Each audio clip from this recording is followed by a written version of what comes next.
Set. Hug.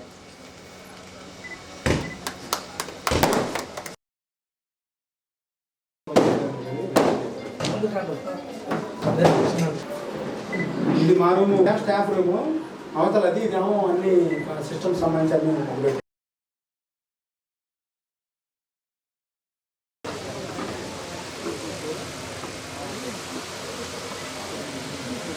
అందరికీ ప్రత్యేకంగా ఏర్పాటు చేశాడు. ఎప్పటికప్పుడు వార్తలు చీరాల రిపోర్టర్ కానీ ఇంకా చాలా మంది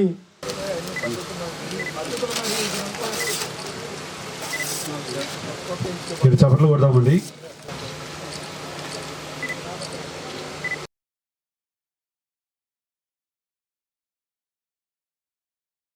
బాపట్ల వార్తా సంస్థ అనేది దాదాపుగా 10 సంవత్సరాల నుంచి బాపట్లలో నడుస్తుంది. ఫస్ట్ బాపట్ల వార్త పెట్టినప్పుడు అందరూ ఇదేం పేపరు, ఇది నడుస్తుందా, ఇది బాపట్లలో ఉండిద్దా, చాలా పేపర్లు ఉన్నాయి, అందులో ఇది ఒక పేపరు, ఈ పేపర్ని మనం ఎందుకు చూడాల్సిన అవసరం లేదు, ఏముంది అనుకున్నారు. కానీ గమనించాల్సిన అంశం ఏంటంటే బాపట్ల వార్త అనేది నిజాలే రాయడానికి అలవాటు పడింది. మేము ఏది రాసినా నిజమే, అది అబద్ధంగా రాయం. ఏదైనా ఉన్న వాస్తవాలు సేకరించి దానికి ఎంతవాటికి ఆ ప్రభుత్వ కార్యకలాపాలు కానీ లేకపోతే ఏం జరిగింది, ఎక్కడ అన్యాయం జరిగింది అన్నీ గుర్తించే రాసేవాళ్ళం. ఏ వార్త అయినా కానీ మామూలుగా ఎక్కడైనా ప్రజలకు కానీ ఎవరికైనా ఇబ్బంది జరిగిందనిపిస్తే ఖచ్చితంగా రాసేవాళ్ళం. జస్ట్ వాట్సాప్ గ్రూపులు వచ్చిన తర్వాత ఈ పోటీ ప్రపంచం, పత్రికా ప్రపంచం కూడా సర్వనాశనం అయిపోయింది. పత్రికలు అంతకుముందు వార్త రాస్తేనే వార్త, తెల్లారి పేపర్లో చూస్తే వార్త. వాట్సాప్ గ్రూపులు వచ్చిన తర్వాత వార్త రాయకముందే వాట్సాప్ గ్రూపుల్లోనే వార్త అయిపోతుంది. సో ఇటువంటి ఇప్పుడు మేమైతే బాపట్ల వార్త ఆఫీస్ ఓపెన్ చేసాం. ఇది మనం హెడ్ క్వార్టర్గా పెట్టుకున్నాం. దీనిపైన ఇంకో ఫ్లోరు ప్లాన్ చేసాం. ఈ 2 ఫ్లోర్లు కూడా ఖచ్చితంగా ఓన్లీ ఏదైతే బాపట్ల వార్తకు సంబంధించిన పేపర్ కానీ దీనికి అనుబంధంగా ఏది నడిచినా ఎక్కడి నుంచి కార్యకలాపాలు నడుస్తాయి. ఇక నుంచి కంటిన్యూగా పేపర్ అందించడమే కాకుండా ఈరోజు సొంత కార్యాలయం ఏర్పాటు చేసుకున్నారు.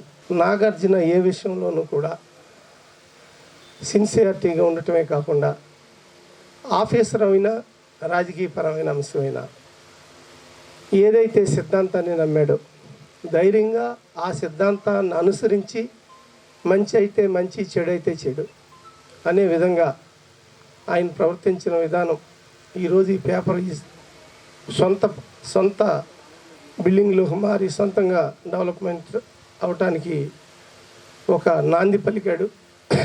అలాగే రాబోయే రోజుల్లో కూడా ఇదే ధైర్యం. జర్నలిజం అంటే ప్రభుత్వానికి ప్రజలకు మధ్య ఒక వంతెన లాంటిది.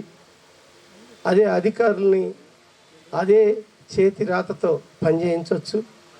అలాగే ప్రజాస్వామ్యంలో ప్రజలతో ఎన్నుకోబడిన వ్యక్తులు కూడా 10 మందికి పనిచేసే విధానంలో లోటుపాట్లుంటే ఎత్తి చూపే అంశంలో కూడా అదే కలంతో అదే రాతతో ఎత్తి చూపించవచ్చు. కొన్ని సిద్ధాంతాలు, కొన్ని న్యాయపరమైన కోరికలు, కొన్ని అవినీతిని కట్టడి చేయటం, ఇలా ఎన్నో అంశాలకి ఈ పేపర్ ఉపయోగపడుతుంది. ఇటువంటి పేపర్ మరింతగా దినం అభివృద్ధి చెందాలి. రాబోయే రోజుల్లో ఇప్పుడు ఏదైతే 6 పేజీలుగా అనుకుంటున్నారో రాబోయే రోజుల్లో 10 పేజీలుగా ఇంకా పెద్ద పేపర్గా ఆవిర్భించాలని, అలాగే స్టాఫ్ కూడా ఒక టీంతో కలిసికట్టుగా పనిచేయాలని, మనం ఏ సంస్థలో అయితే పనిచేస్తామో ఆ సంస్థ అభివృద్ధి కోసం పనిచేస్తే సంస్థలో చేయాలి, లేదంటే బయటికి వెళ్ళాలి తప్పించి సంస్థలో ఉంటూ సంస్థకు ఇబ్బంది పెట్టే పనులు చేయకుండా ఉండాలి. అప్పుడే సంస్థలు బాగుంటాయని ఈ సందర్భంగా వాళ్ళ టీంకి కూడా తెలియజేస్తూ